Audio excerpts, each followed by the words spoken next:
Hello students, welcome to this tutorial of surface area and volume.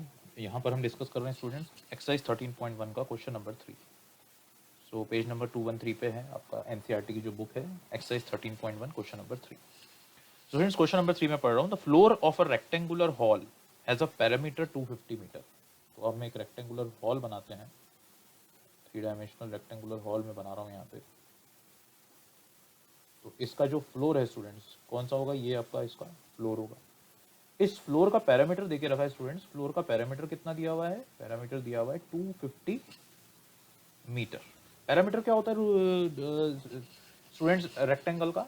तो parameter का formula होता है students twice of length plus breadth. तो ये देके रखा हुआ है 250 metre, right.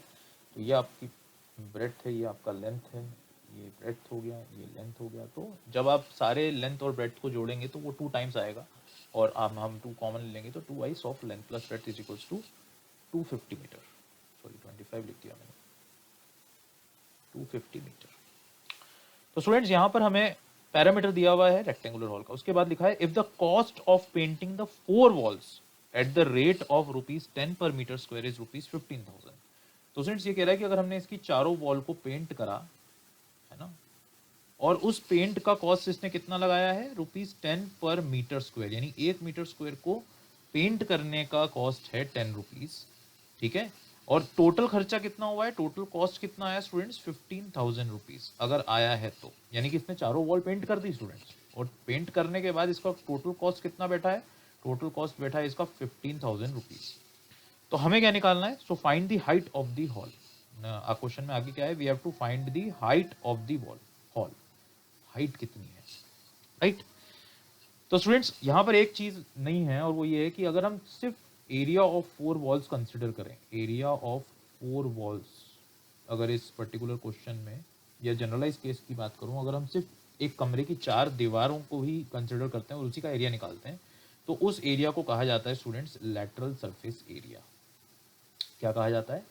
Lateral surface area. तो आपको ये चीज ध्यान रखनी कि हम सिर्फ उसमें किसको कंसिडर कर रहे हैं स्टूडेंट्स? चारों वॉल को ही कंसिडर कर रहे हैं। इसके अलावा इसका मतलब ये भी हुआ कि हम सीलिंग को कंसिडर नहीं करेंगे, मतलब कि हम टॉप को कंसिडर नहीं करेंगे और फ्लोर को कंसिडर नहीं करेंगे।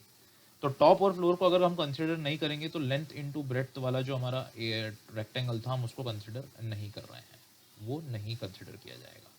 तो कंसिडर सिर्फ क्या किया जाएगा आपका? Twice of length into height plus breadth into height, है ना। या BH लिख सकता हूँ मैं, अब आपको समझ में आ गया। L इंटू एच को हम LH लिख सकते हैं, ब्रेड्थ इंटू हाइट को हम BH लिख सकते हैं। तो twice of length into height, length into height का मतलब यहाँ पर लेंथ कितनी है हमें नहीं मालूम, हाइट कितनी है हमें नहीं मालूम, हाइट तो हमें निकालनी है। लेकिन इस पर्टिकुलर इक्वेशन में से जो मैंने यहाँ ऊपर लिखी है, कौन सी वाली? Twice of length into height और ब्रेड्थ इंटू हाइट से मैं कॉमन निकाल सकता हूँ हाइट को। तो अंदर मेरे पास क्या बच जाएगा? L plus B. तो अगर आप ध्यान से देखेंगे स्टूडेंट्स, तो अगर h को मैं लेफ्ट हैंड साइड पे लिखता हूँ multiplied by 2 into L plus B लिखता हूँ, राइट। तो मुझे तो 2 इंटू एल प्लस बी इसने दिया हुआ है जो कि है 250 मीटर्स। तो मैं इस twice of length plus breadth की जगह क्या लिख सकता हूँ? 250। तो h इंटू मैंने 250 लिखा। एक चीज तो ये होगी स्टूडेंट्स। अब आपको इसने बोला स्टूडेंट्स कि 10 पर मीटर स्क्वायर के हिसाब से इसने पेंटिंग करी है, उसका टोटल कॉस्ट कितना आया है? 15,000, राइट।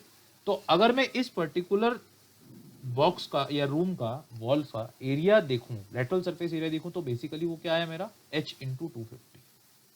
और अब आगे वो ये बोल रहा है, अब आगे वो ये बोल रहा है, मैं इसको रब कर रहा हूं, अब आगे वो ये बोल रहा है कि अगर मैं h इंटू 250, यानी कि जो एरिया है मेरा लेटरल सरफेस एरिया है, उसको मैं 10 रुपीज मीटर के हिसाब से वाइट वॉश करता हूँ या पेंट करता हूँ, है ना, पेंट करता हूँ, तो मेरा टोटल खर्चा कितना है स्टूडेंट्स? 15,000 रुपीज। सिंपल। तो मेरे पास एक इक्वेशन आ गई। इक्वेशन आ गई तो मैं देख सकता हूँ कि h इज इक्वल्स टू, या h इज इक्वल्स टू ना लिखने की जगह एक बार मैं एक और इक्वेशन यहाँ लिख देता हूँ, इसको और सिंप्लीफाई कर देता हूँ। h इंटू 250 मल्टीप्लाइड बाई 10 कितना हो जाएगा? 2500 इज इक्वल्स टू 15,000। तो h is equals to 15,000 divided by 2,500, तो 25 6 तो यानी हाइट कितनी आई हमारी? 6 मीटर।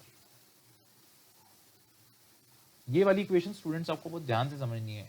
ये है कि total area multiplied by cost of painting per meter square is equals to total cost.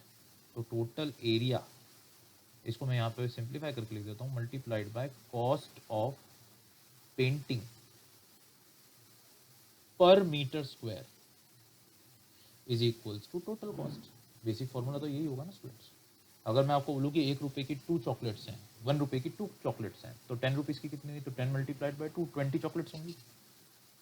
ठीक है। सिमिलरली अगर मैं बोलूँ कि 1 चॉकलेट का कॉस्ट 1 रुपी है, तो 10 चॉकलेट का कॉस्ट कितना होगा, 10 रुपीज़ होगा, राइट।